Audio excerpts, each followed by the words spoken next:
It feels like Hey. you guys are in a relationship, kind of. What? We're live. In 5, 4, 3, 2. Someone over there getting a little brave. Just taking over shit. I had to do it. Coming to you goes from out the on one poorly day. painted studios in Cumming, She trying to run Georgia. the world. This is the Chuck and Z Show.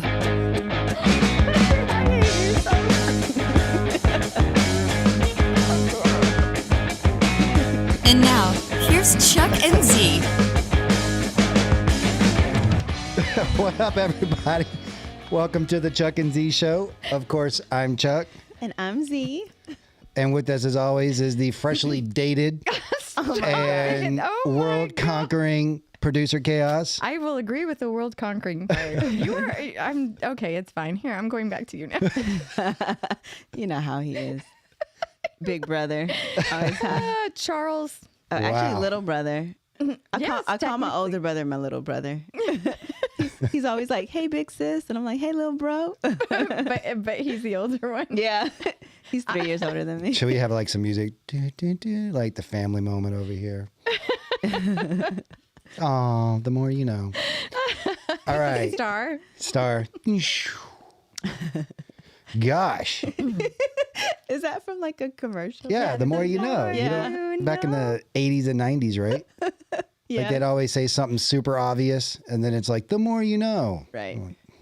I do that already. Simpler times. Yeah. Times. Yeah, it's 80s. I love going back and trying to catch up on that stuff. Like, again, sometimes it doesn't hold up. Like I Yeah. said, Police Academy didn't. But like when you go back and you watch some of the old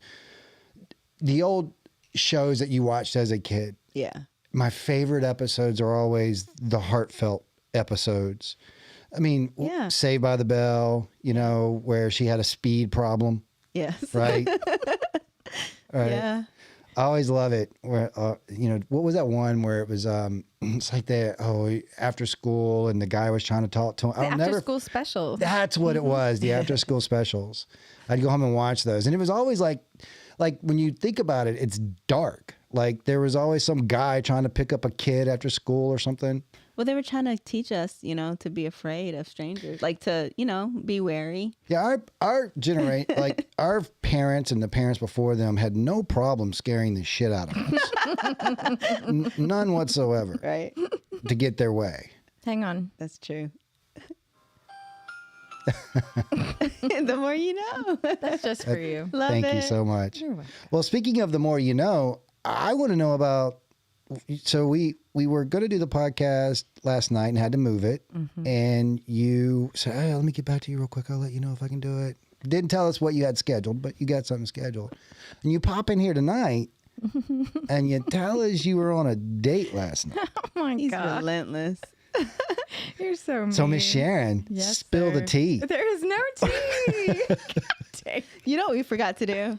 I think our shot will loosen her up. Yes, no. Yeah. let's do that. Yeah, Let's Pre-show do it. shot. It's actually an in-show shot. In-show shot. If you're with us, everybody, grab your whiskey. We're doing Woodford Reserve. It has a nice repose. Cheers, cheers, cheers. Cheers.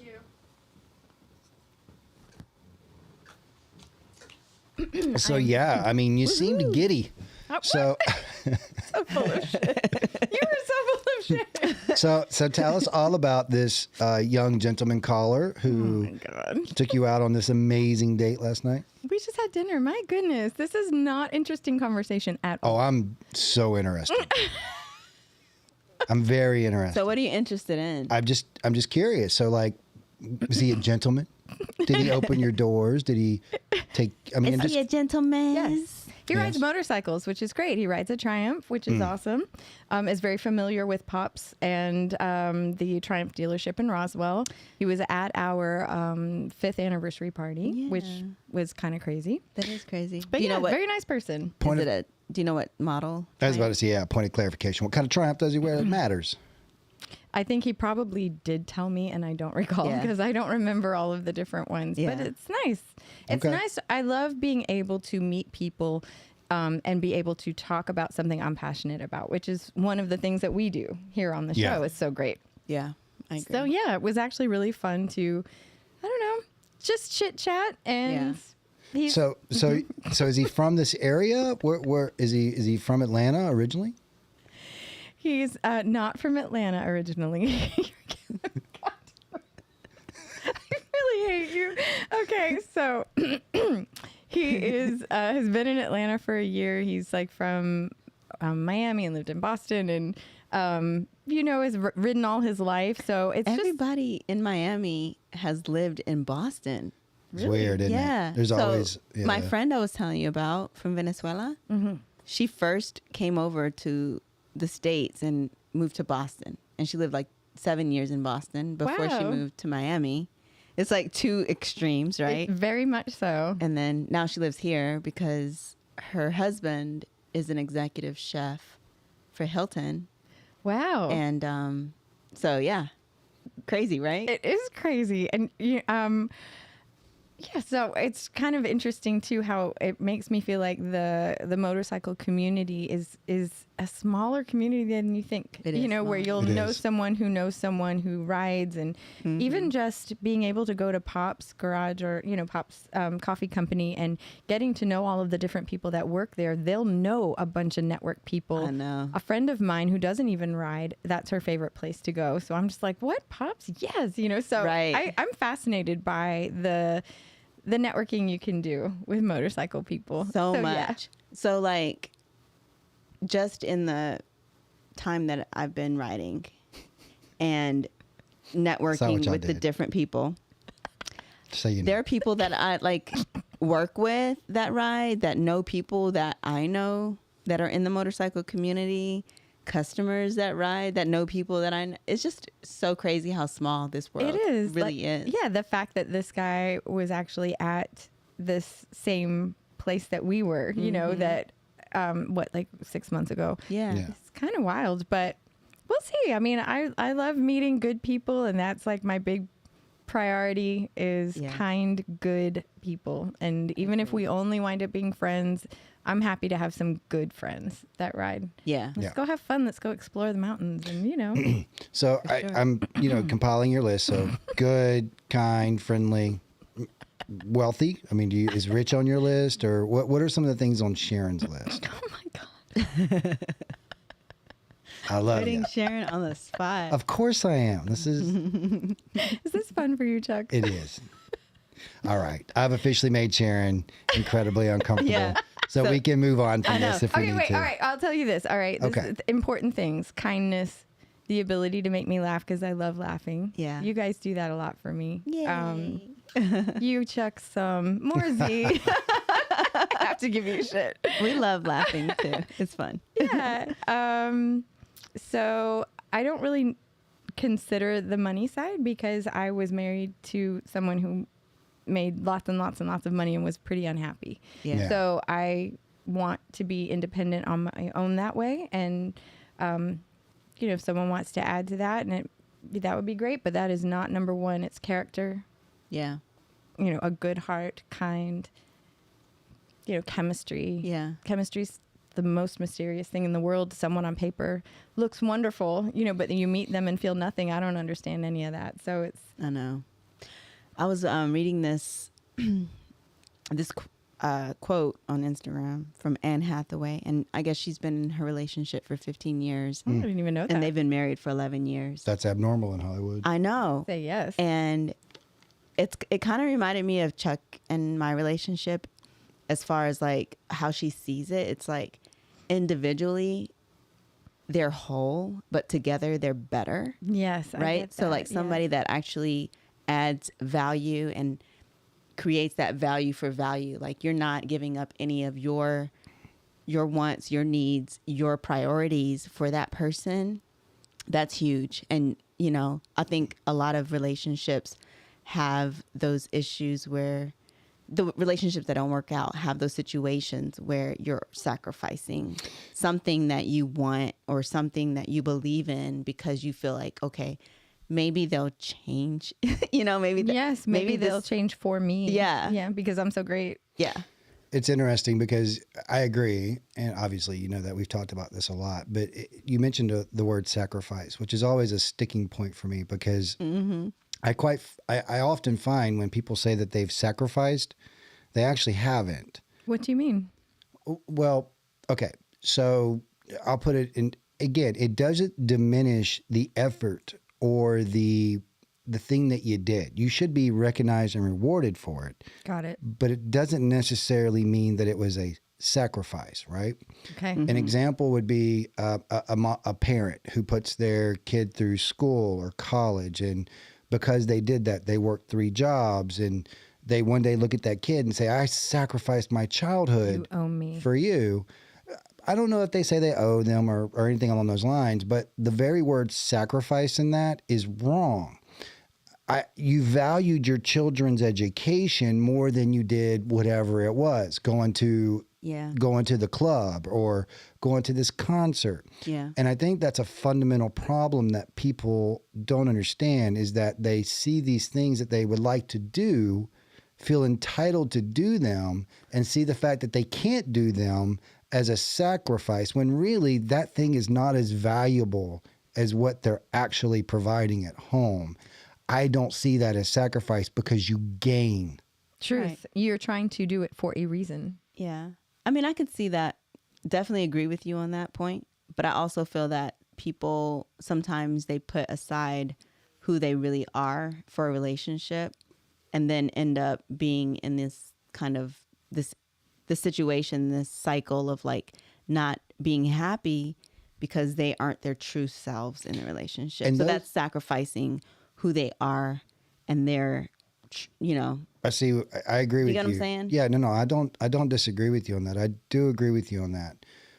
But at the same time, if we're talking, value for value, just value for value in the those relationships don't work out. Right. Like if you're in a relationship where you're constantly debiting from somebody, eventually that doesn't work. Right. Right. Yeah. So if you're in that situation where you feel like you're not living your true self, what I'm talking is not that people can't exist in those relationships, right? But it's not good for them. They end up existing in this relationship, and that's not. Okay, That isn't sacrifice because it's a choice they're making for whatever reason, whether they're afraid of being out of that relationship, they feel like, oh, I'll give up the possibility of having a better life for the safety and security of this. So whatever it is, they're gaining something in that scenario from my perspective. Yeah, I could see that too. What I like That's about your your logic. relationship, you have not had to do that. And it's such a great template for me to even download the energy of as I hang out with you all of what is considered a healthy relationship. If you did not grow up with a healthy dynamic and you don't know what it looks like or feels like is more important, then you don't know. Yeah. You just assume, okay, I'll go with the devil I know, which is something very similar to what you're describing as someone who is willing to compromise or look, I just want you to be happy and I want you to choose me. Yeah. I will be what you need so that you choose me, and no one can maintain that very well. Yeah. And I would never have left my marriage if I had that mentality because I was doing that. Like, why not just stay? It's so much easier. But I want different. So I'm looking for different. I agree. If I were to I show up different. If I were to say, I agree, because I think obviously, I don't know if it's necessarily, again, there are certain words that I struggle with, and compromise is one of them because I don't. So let me see if I can clarify. I would love to understand your understanding of it. So I don't feel like anything in my life has been compromised in order for me to be with the woman that I'm with. Like, I've not had to give up who I am or the things that I want in order to be in this relationship. Have they evolved over the years? They absolutely have. And if I were to be truly honest with myself, like I said, every single relationship I've had in my past, I'm not sitting here and saying I'm totally responsible for everything that went wrong, but I 100% can see my responsibility in those relationships for why they weren't great relationships. Yeah. And one of the biggest ones is that I was not willing to put that person before what I wanted, right? Because they didn't, in my whatever, whether it was right, wrong, indifferent, they didn't give me more value than the things that I wanted in life, whether that was fair or not. I don't, that's for other people to look from the outside in and decide. But I know in this marriage, that in this relationship, I've never once had anything at all that mattered more to me than waking up next to her. Nothing. And so for whatever I do or don't have, isn't a compromise for me. I gain a lot every morning. I wake up and she's there. Yeah, but that also comes from me reciprocating. Being the same way. It doesn't work in one direction. No. Right? So how do you create that alchemy? I think first of all, I was not honest with myself. And that's the other thing and nobody can be, right? It's You so have to hard. grow into being honest with It's yourself. so hard because we have hindsight when we look back over our life and we see these time frames and these epochs and we go, we know why we did this. We know during this time frame in our life. So we have that hindsight, right? In the moment, I don't know that this is what's going on, but in hindsight, I was not being honest about how I felt about this person. There were things that I was willing to overlook because I wanted to be in the relationship. There were things that were red flags early on that I just skipped right on through because I was going to make this work because I wanted the relationship so bad. So how did you how did you grow? Because that is a huge 100% one of the main things that people do is I want this relationship more than I want to be authentically myself, because that is a subjective notion. And that's number one priority is someone, to me, is their character is aligned. They're very congruent. Their character is aligned with kindness and fidelity and on and on. So how did you get to that point for yourself? Being honest with myself. Okay, but not everybody's designed for that. So how come you got there? Lots of people aren't. I'm serious though. I think it takes a lot of honestly, it just takes a lot of introspection, right? It takes a lot of you looking at who you are as a person and what you want out of life and looking at the other person and seeing if they want that same thing and talking truly and deeply about those things, because I think a lot of our interactions in general with different people are very surface level, and we don't get deep. You don't get into those deep conversations with people. And I think that... Real quick, and that's a point. If you try to, and that person doesn't want to engage in that, So awful. that's a... Right, go ahead. Yeah. But so I think that we communicated, because we actually had a long distance relationship for the first 4 years of our relationship. We dated for 4 years long distance. He was in Columbia, South Carolina. I was here. And, we have children from our previous marriages. So that were young at the time that we had to, put into that equation as well. So I had to whole other spend consideration. Yeah. Yes. I mean, you have to spend time with your children, get that, every other weekend type situation, and then spend time with each other. But I think the fact that we put one another first in every aspect of our just kind of decisions that we were making helped a lot. Let me ask you this, though. Do you think that the way that your relationship has been from the very beginning, that there is a little bit of, I don't know if the right word is magic, but perfect timing? I would say, yeah. Thank God, because there is an intangible there, you know, that you cannot contrive no matter how hard you do. It is. You know how grounded and logic that I am. Right? Logical, yeah. And this is woo-woo, Chuck. Yeah, it is. Very logical. And I often, try to go down those paths of it's, chromosome relations and whatever, blah, blah, blah. But the reality is the one thing that in my life that has always, and it's only been since I've met her, that has made me question whether or not there is that whole mystical fate thing is how I felt when I met her. And I don't think it was exclusive to me. Like it was when we met, it sounds so gross, no, like talking about this, right? But I just, like, I'm sure people are like, oh my God, they love each other. We get it. But can we move on? No, but my point, I'm like that right now. I know, that's how I feel like. But my point is the moment I met her, I knew something was different about this interaction. And it wasn't I met up and like, oh shit, that girl hot. She is hot though. Let me show how much game I can throw at that. No, it was, I could not explain my attraction to her, right? I couldn't explain it. Did you feel the same? Yeah. There was just something about of magic together. It wasn't even like there was obviously the physical attraction that happens, but it was more than that. It was like more of a mental thing. It was something that he said that kind of like makes you like think.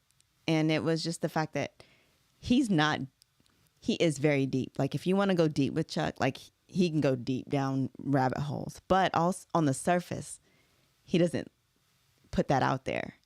So, I mean, we work together. And so Right. like, this is a work event that we met each other at. And so it was that just charm at her. it was just very kind of like service level, but like something that he said was deep. It was space. It was so simple, but it just made so much sense. It was the fact that he said that, you know, I feel like things happen for a reason and people are meant to meet for a reason. And I think that that's kind of like What we us, have. like what we have.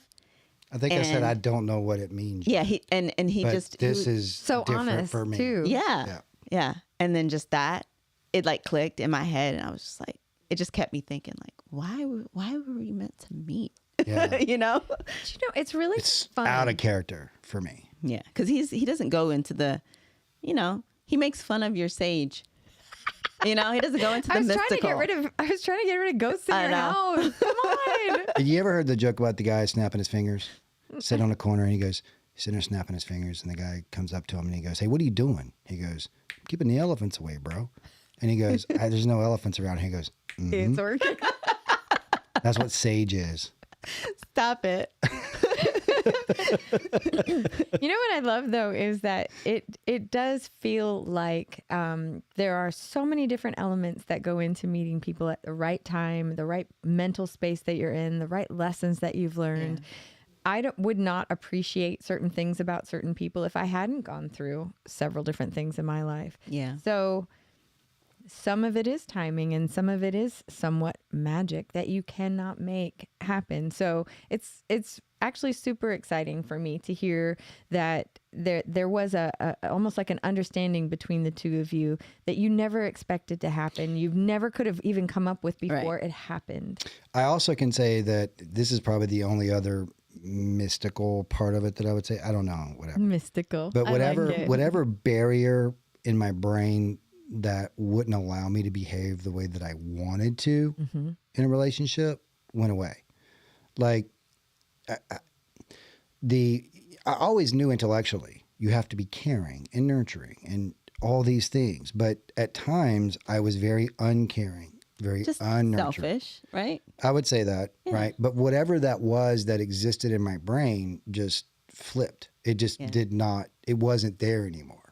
Yeah. I think that's the other thing. Humans can be very selfish and want what they want and, you know, impose their own kind of thing upon whoever they meet, right? This is who I am. I'm not going to change. This is love me for me. Yeah. And like like the person that I was 10 years ago, 15 years ago is not the person that I am today. So you do change and you do evolve and you do grow and you learn. And I think that that's life.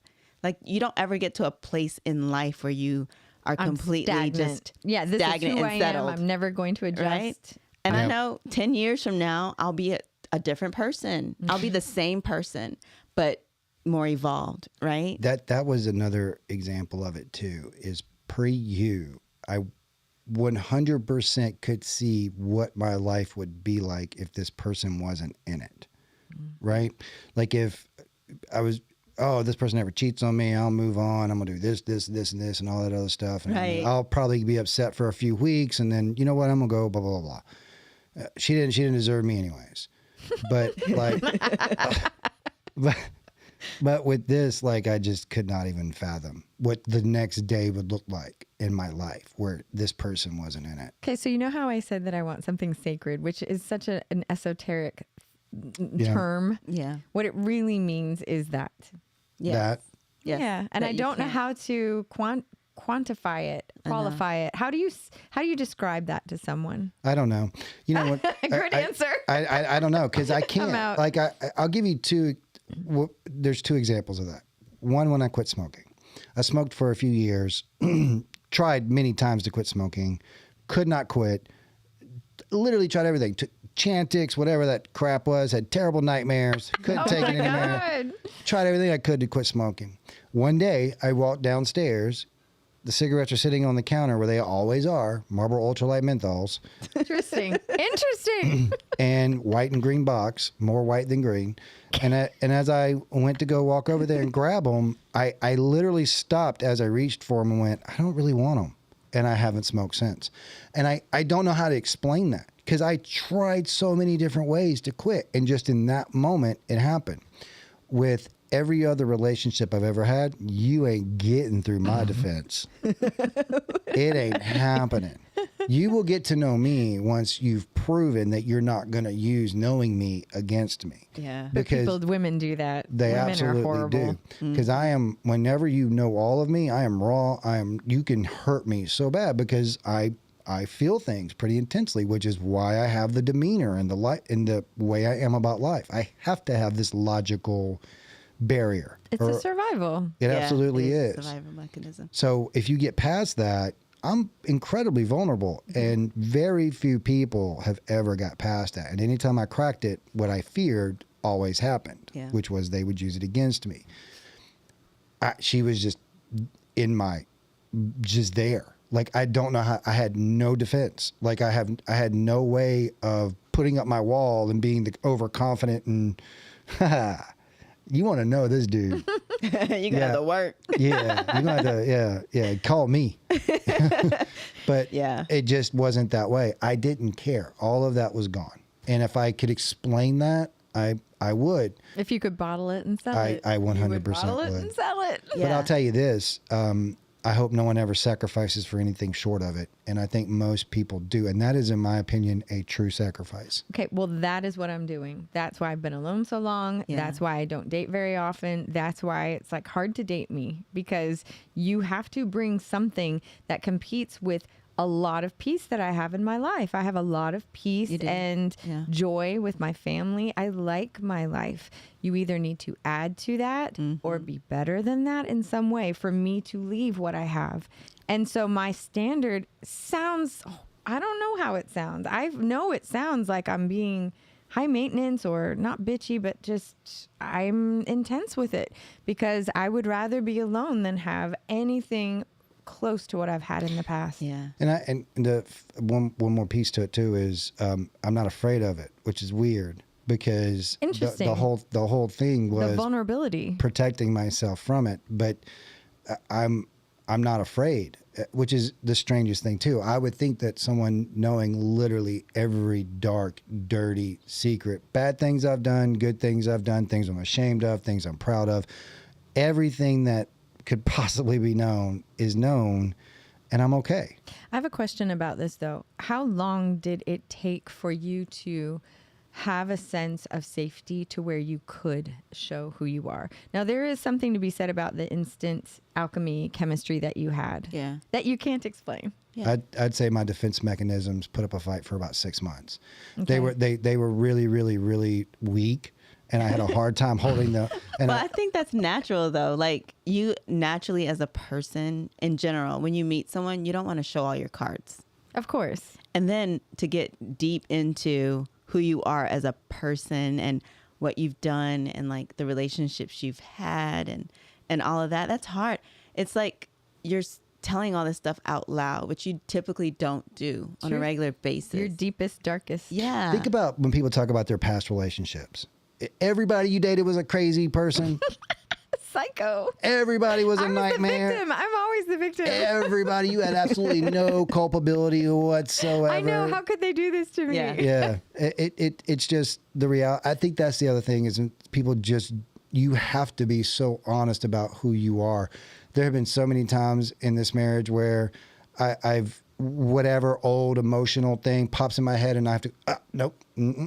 Yeah. Hey Zahara, that thing I said earlier today, that was your Pavlovian reflex. that was Do the you ex. do you have a compassion though in knowing that he has that? Yeah, 100%. And I Same in thing. turn reciprocated, and he knows all that about me too. So I think that in a relationship, it's always a give and take and value for value.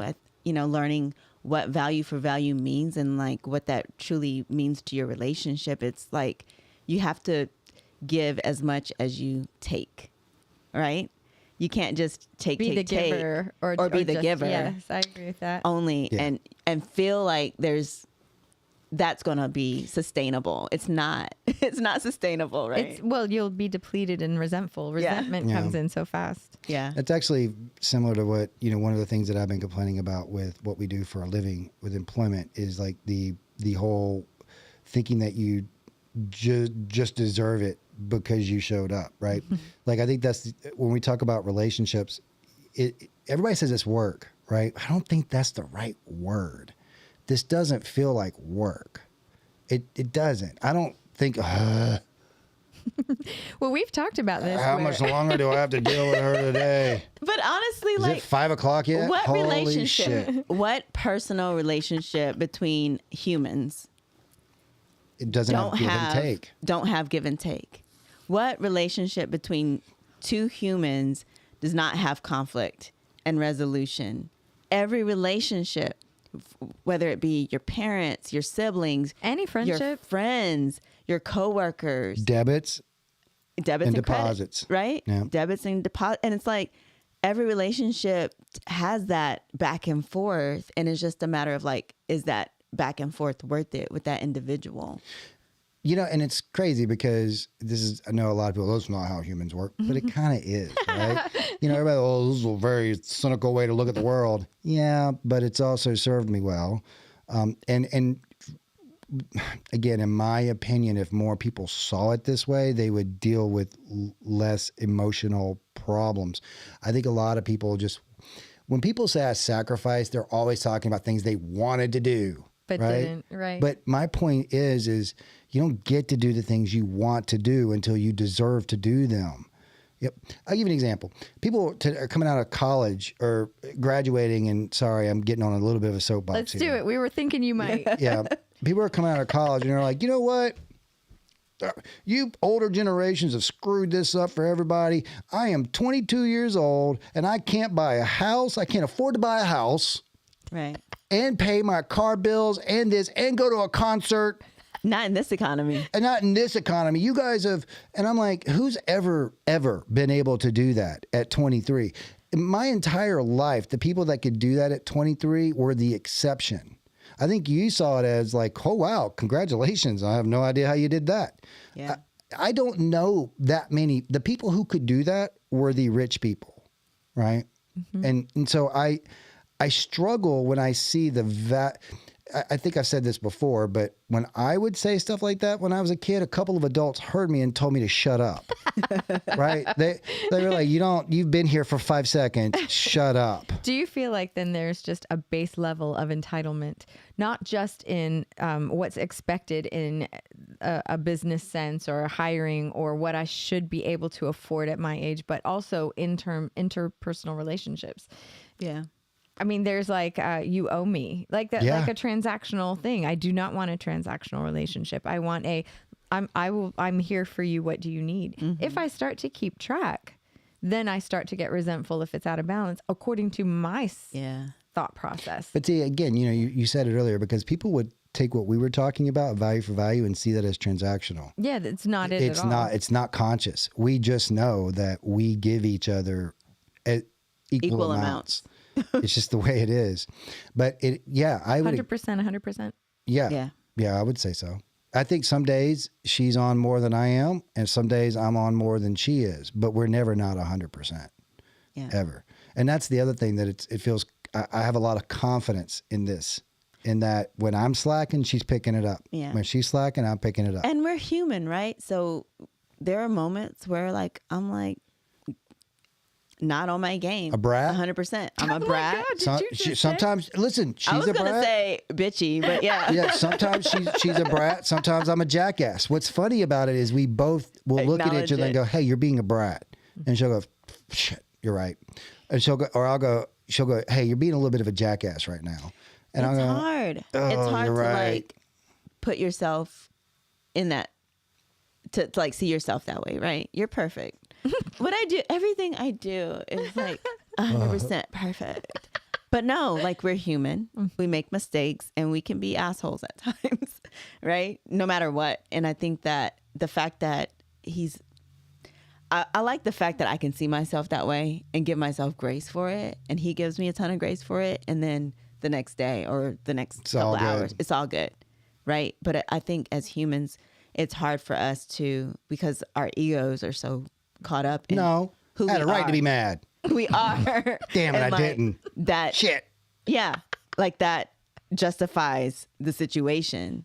When really and truly, you just wanted some freaking alone time to like not have to think about anything and not clean up, and then you're good, right? But like, why do you got to be a bitch about it? Chuck, why you got to be a bitch about it, Chuck?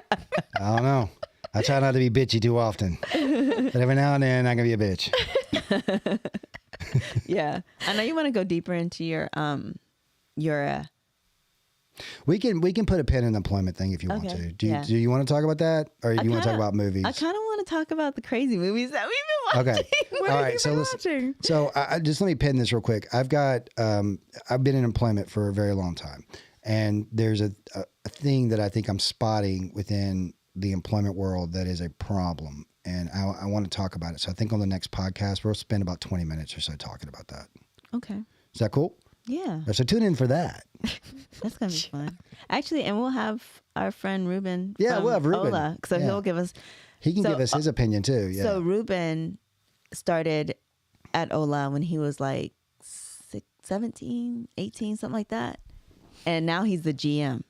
That's amazing. And let's just for those of the people who aren't familiar, Ola Taqueria, which is in Roswell. Yeah. It's this amazing Mexican restaurant that we used to have our bike nights at when we were kind of newer in the Litas. Yeah. So what I like is that you get to talk to someone in real time about their staffing, what it's like to be a staff member, and then also what it's like to be on the other end of it. Yeah. So, and watching, understanding a different perspective of it in real time, I think is valuable. It is. I think that someone coming up, like moving up through the ranks, has a really good understanding about how the employer relationship. Yes. What it's like to be on that side. Yeah. And then on the other and side. how to be fair and how to just navigate those waters, because it's hard when you go from like peer to manager. There are all these books that they have out there about that type of situation and like how to manage that and how to get through someone looking at you as just, oh, you were a busboy with me the other day, now you're my manager, like telling me to go pick up plates. Like how dare you? Yeah, like, I totally get that. We used to mess around, in the back, like, and now you're telling me putting plates in the trash. I don't know what they do at restaurants. I wasn't in the restaurant industry, but I have a feeling that I missed something that I would have. No, we had a very deep conversation. It was the best part of the show, Chuck. I figured. It's always better when I'm not here. No, stop it. But it would be fun to talk to him about, how that dynamic is and how it's working for him. And I'm super proud of him. Like I met him when he was a server at Ola. Wow. And now he's running the place. Hard worker. That's amazing. Well, I'm excited to talk to him too. I can't wait. Yeah. But also, I wanted to talk to you a little bit about your relationship regarding writing, because that's also something that's hugely important to me, is to have someone to share those experiences with. But do you not agree that so many of the different experiences that you've had, because you can share them, has added like a third part of your, relationship? Almost like you're you, but then you've got this writing experience that you can draw on and enjoy together. Like that's a big part of what I want. Riding motorcycles. Yeah.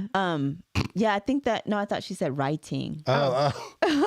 Because you're a writer. Yeah. Oh, that's so true. But we're both writers. Yeah, but I'm writing. a writing writer. So I think that. Ooh. Hey.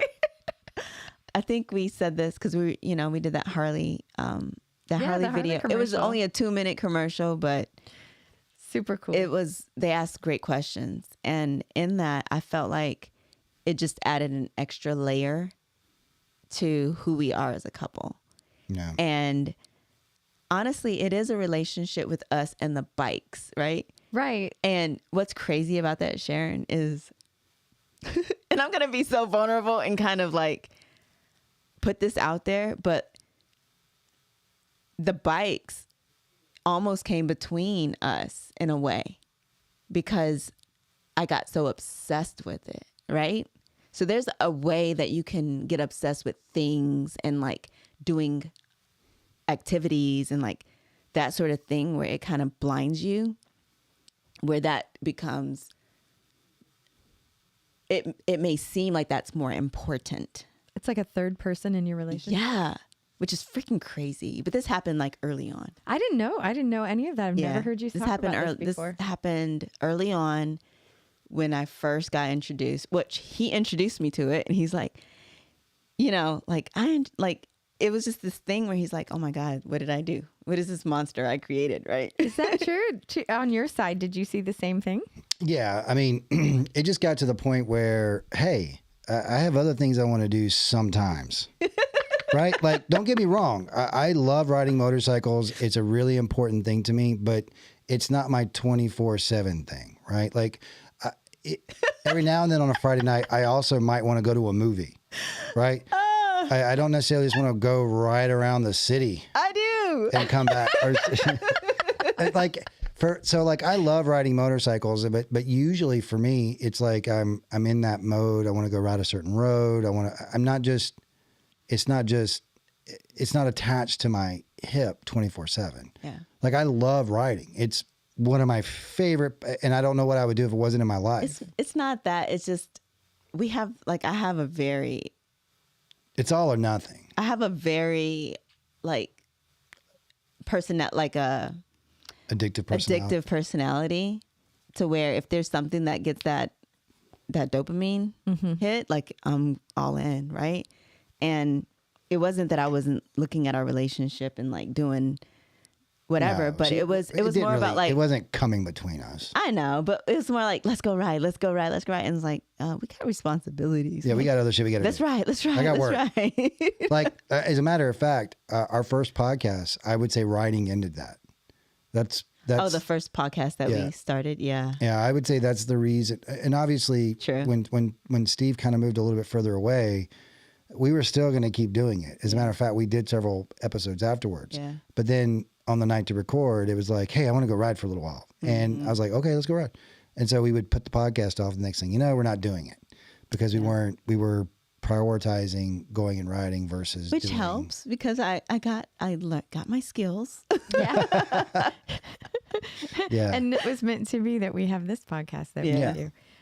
But at the same time, I appreciate that you're willing to look at a side of riding that it isn't all gung-ho. It's so great. It's the best thing that ever happened to me. There's a balance that you got out of balance with. Yeah. And didn't even know that could happen. And I love that you were willing to be real about it. Yeah. Yeah. It's I'll tag it one other thing though. The cool thing is yes, motorcycles are an additional relationship in our relationship. Yes. But so is the TRX and the things we go do in that. So is the Challenger. So are movies. So are all those things. But so is this house. So is the podcast. Mm-hmm. But if all of that went away, we'd still be fine. Yeah. And that's the confidence that I think I have now is that nothing else actually really determines where this goes. That's true. I think that we both taken a look at like where life is without each other and pictured that, and that's like not gonna happen. So unless some crazy went down, and we're knocking on wood because I'm kind of superstitious in a way. I got your mystical stuff going on. Sharon, can we sage this?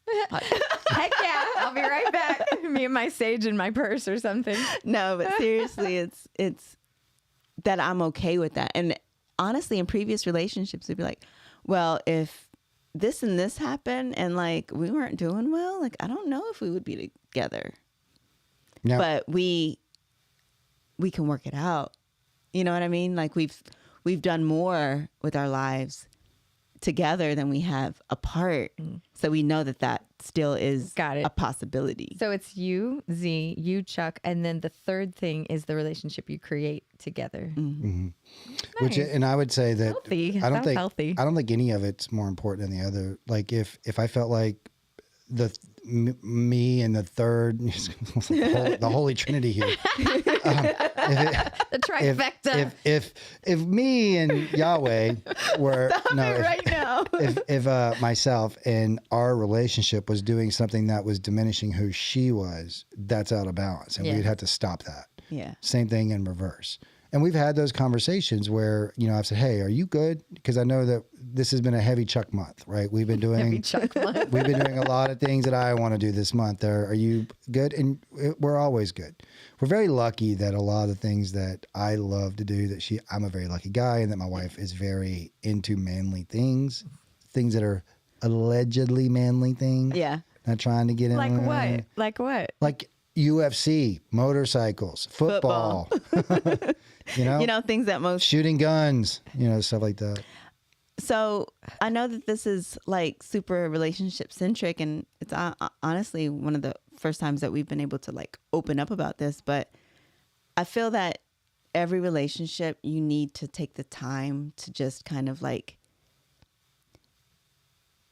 get away from everything. Oh yeah, it's And that's something that we intentionally do, because outside influences and all of that, you just have to take your time to kind of like center yourself again.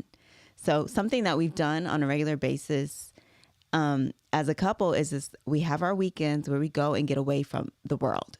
No motorcycles involved, whatever the case is. Like everything that is about the outside, we'll take away. So we'll go and rent a cabin in the mountains and we'll just hang out. Don't even go out to the bars. Don't even go out to hang. We just center ourselves. We talk about, our dreams, our hopes, and we get very vulnerable. Yeah. And that helps. Oh, look at my wife. Well, it's interesting because bringing this My wife. bringing this back to some things like I talk about this in sales, and that if you don't digest things, like if you have a sales meeting and you don't digest it afterwards, nothing happened because you didn't really Process take it anything through. from that. And I always point to Nikita Khrushchev, who was one of Stalin's people, how like after every meeting with Stalin, he would go to his wife and regurgitate the entire meeting, and they would take notes, and they would go, he didn't like that, or he liked this, he didn't like that, whatever. But it was a way for him to maintain favor with Stalin. Not a great guy, but it's a smart process, right? The tactic worked. It's a very smart process. What's that called? I just call Is it. there a tactic? I call it debrief. I mean, The basically debrief. So you basically debrief. So when our Leroy's cabin in North Georgia mountains is one of our favorite places to go, and the very first time Shout out to Leroy's cabin. Shout out to Leroy's cabin. The first time that we went, we got there, we unpacked, we sat down on the couch, and I just kind of looked at her and said, "So how are you? How are you doing?" And she's like, "Oh, I'm good." I'm like, "No. How are you? Let's talk." And so we spent, most of that day just kind of dumping, everything and getting it out. And, I made note of the things that were really important to her, and I made sure, okay, I didn't realize that bothered her. And I'll make sure that even something innocuous, but that's part of this process is really being vulnerable with the person you're with. And I think vulnerable is the wrong word, because I don't feel vulnerable. It's just being real with who you are as a person. Look at you over here. I am because I feel I think back and those emotions are still there. Yeah. Yeah.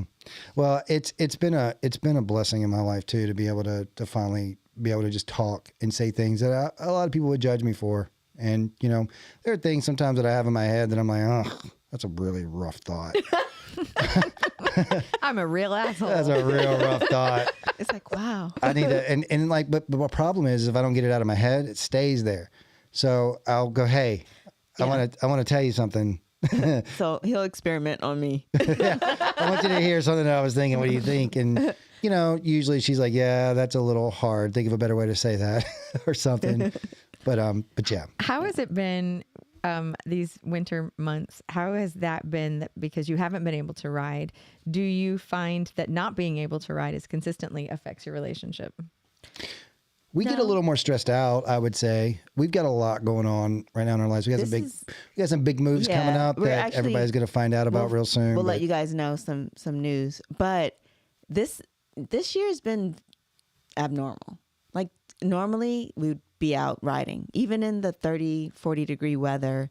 That doesn't affect us as much. So when it's sunny, like it was today, like it was sunny outside, it was 20 degrees, but it was sunny outside. You have your nice Gerbing heated gear that you could have like suited up with and been able to ride just fine. Even though it's icy out, it was icy. Yeah. All right. So this has been the Chuck and Z emotional hour.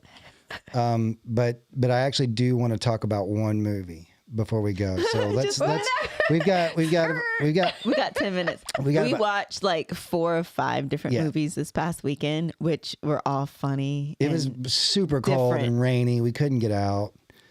But they all were different, but we actually went to the theater to watch this particular one. And we didn't want movie theater. We just wanted to go to the movies because we would do that every week, like every Friday, every Saturday. If it wasn't Friday, it was Saturday. We would go to the movies and just catch a new movie. But since the pandemic, that whole like ritual has changed, and like going to the movies isn't the same anymore.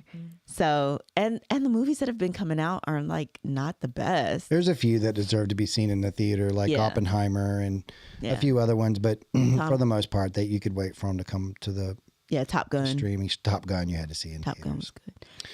But so just we picked a random movie to see this time. It came out, and so we were like, let's go see this movie. It's probably going to be cheesy. It's an action movie. The name of the movie is The Beekeeper. Okay. And before Jason Statham, who I like. Now, before I dive into this, just go ahead and understand I'm about to ruin this movie. I'm going to give away the whole plot, so you have been fairly warned, because it's the only way I can describe my thoughts on the film, right? It's to give away the whole plot. So I'm going to start it off with just like the basic setup, right?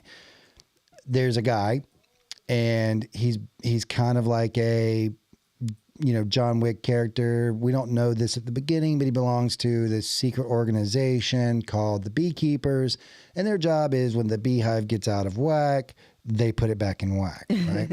This is a retired beekeeper. Okay. And someone messes with a friend of his, and obviously. Did you say that did you let them know that the beekeepers were like above like the CIA? They don't report to the government. They don't report to anybody, right? And this one's retired from it. And so they messed with one of his friends. They should not have. And the movie hijinks ensue, right? The plot it's set in motion. Wait, is this a comedy? Or is there are comedic parts in it, but it's an action movie. It's a Jason Statham kick you, knock you out movie, right? Okay. All right. So I'm going to describe certain elements of this movie, and you'll understand why I started getting so tickled while I was watching it. All right. So the main bad guy in this movie, I'm going to give you his description. He is a millennial, first and foremost. So he's a millennial, frosted hair, right? Very, very like throat burny when he talks. Like, oh my God. Oh, that's vocal fry. Vocal fry, right? So, the guy adds that into it. So why are you calling me, right? Type of guy, right? All right, big cokehead. Oh, constantly doing coke, all kinds of drugs. Like me. Could care less about the people's lives he's ruining. He has a data mining company, and he basically targets vulnerable people and steals their life savings. You know what movie he was in that you'll remember? Zathura. He was Zathura. He was a kid in Zathura. Journey to the Center of the Earth. Yeah, that's who he is. Yeah.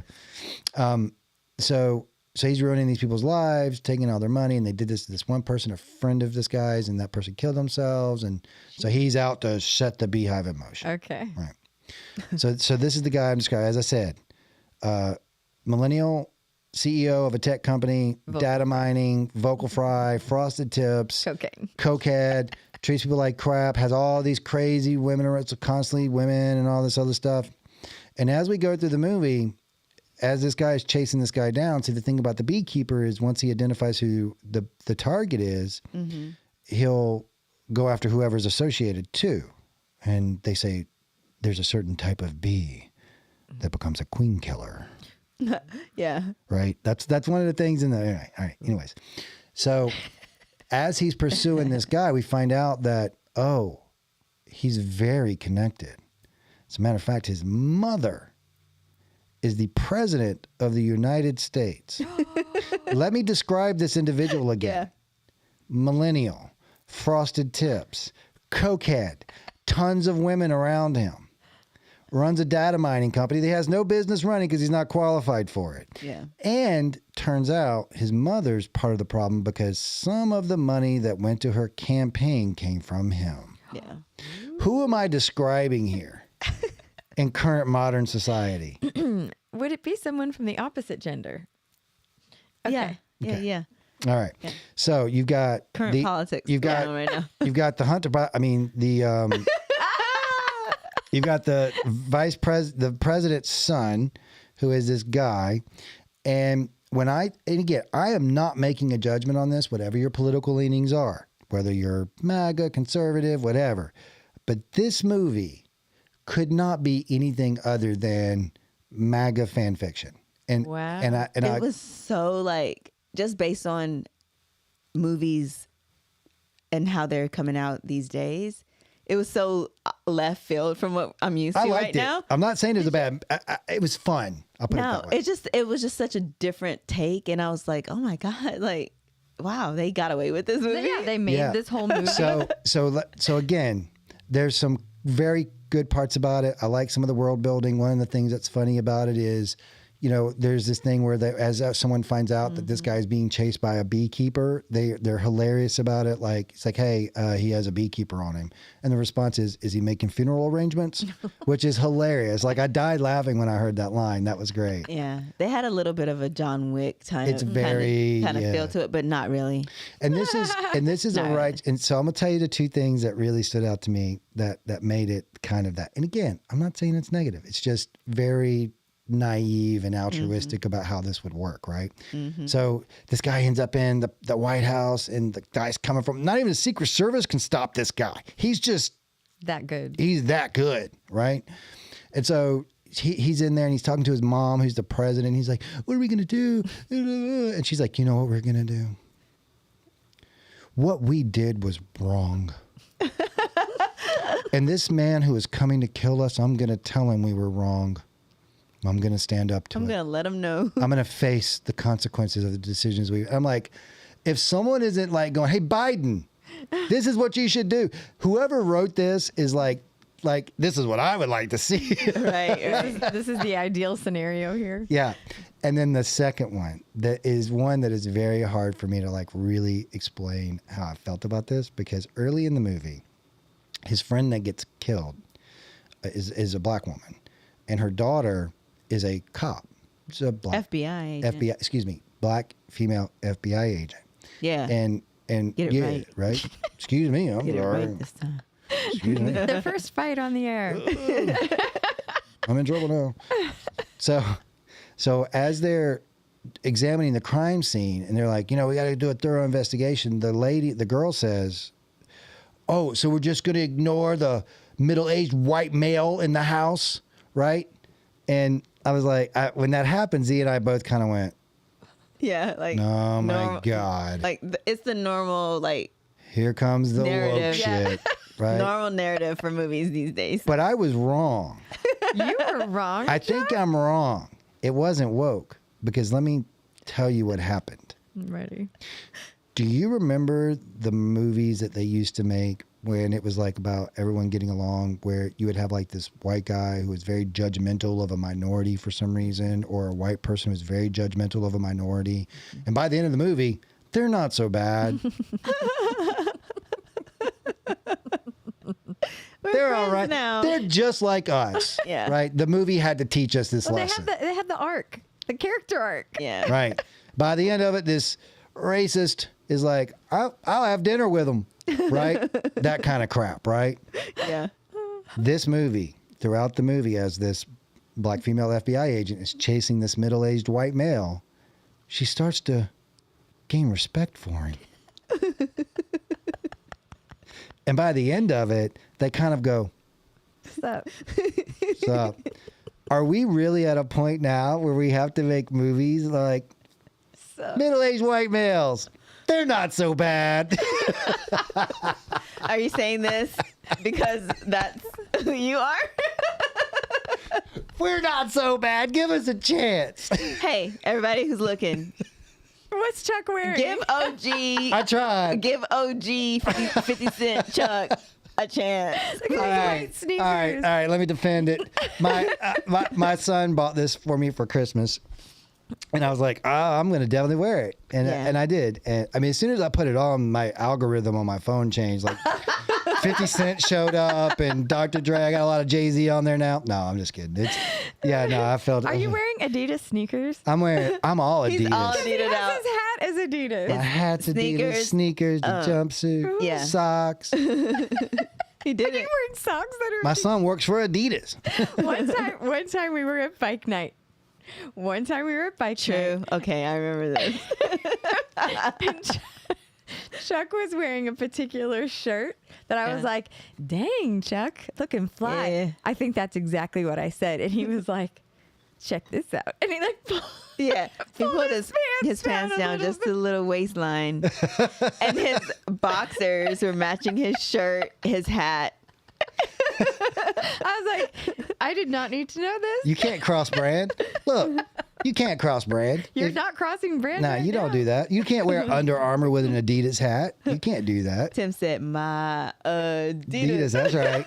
That's right. Love it. What was the shirt? It was like, I don't know. It's Something Dick- special. It Was was that Dixon. Yeah, it's a Dixon shirt. It was nice. I was just like, what are you doing, Chuck? Pull your pants. I know. You're like, That's the first time she's asked. Is Z okay with this? Like, is she seeing this right now? I knew way too much about you that day. I was like, I gotta go. I can't know this about you, Chuck.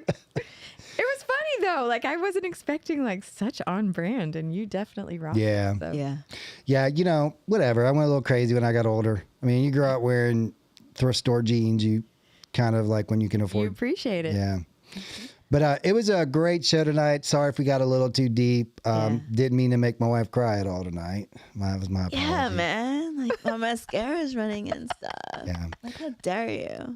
But it's a good feeling. It's a good feeling to know that you got that in your life, though. So, It is. thank you for being amazing, Z. Thank you for And being you. And thank you, Sharon. And thank you, Sharon. I want to hear Thanks, updates Of course. on And your dating life next week. I really appreciate your being willing to be vulnerable as well. These are deep questions and they're out there in the ether, in the Yeah. universe. And I know that it can put you on the spot a little bit, but I really appreciate that you're willing to not just talk about what this means to you individually, but what it means to all of the different businesses that you do together, the way that you work together, you ride together, your whole lives. So thank you for giving me something to aspire to as well. I wouldn't want anything different. I really wouldn't. Best piece of advice I can give you is be honest with yourself. And if you're telling yourself something, you go, I don't like the way that feels. It's probably true. Yeah. Figure out a way to address it. Do you, boo boo? Yep. All right, guys. Shiny side up. We'll see you next week with our main man, Ruben. Peace out. See you guys. Thanks for joining. Bye, everyone.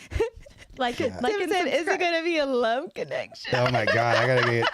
I'm never going to live this podcast down. I'm going to get drunk now. The love boat. Like All right. and subscribe. I'm out. I'm out. Yes, I'm like out. and subscribe, please, guys. Share. Thank you. Bye.